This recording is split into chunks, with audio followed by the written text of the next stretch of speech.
বৃষ্টির কারণে টাঙ্গাইলে আমনের বীজতলা পানিতে তলিয়ে নষ্ট হয়ে যাওয়ায় রোপণের সময়সূচি পিছিয়ে যাওয়ার আশঙ্কা দেখা দিয়েছে। এ বিষয়ে বিস্তারিত জানাতে যুক্ত হচ্ছেন সহকর্মী আতিকুর রহমান।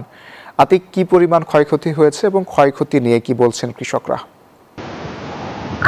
ধন্যবাদ অঙ্কর। আপনি জানেন যে টানা ভারী বর্ষণ এবং অতিরিক্ত ভারী বর্ষণের কারণে কিন্তু টাঙ্গাইলের যে জলাবদ্ধতা কিন্তু সৃষ্টি হয়েছে এবং এরই মধ্যে যে বিভিন্ন এলাকায় টাঙ্গাইলে কিন্তু যে এই আমনের যে চারা রোপণ করেছিল সেই আমনের চারা রোপণের কিন্তু ব্যাপক পরিমাণ কিন্তু ক্ষয়ক্ষতি হয়েছে এবং কৃষকরা বলছেন যে এই যে চারা যারা রোপণ করেছিলেন সেই রোপণের চারা কিন্তু পানির কারণে তলিয়ে গিয়েছে এবং অনেকগুলো কিন্তু নষ্ট হয়ে গেছে, যার কারণে এই আমনের যে মৌসুম অর্থাৎ যে সঠিক সময় যে চারা রোপণ করা দরকার সেই সঠিক সময় কিন্তু তারা রোপণ করতে পারছেন না, যার কারণে কিন্তু তারা কিন্তু আশঙ্কা করছেন যে এইবার এই রোপণ করার তাদের যে ক্ষয়ক্ষতি সেটি কিন্তু অনেকটা তারা আশঙ্কা করছেন।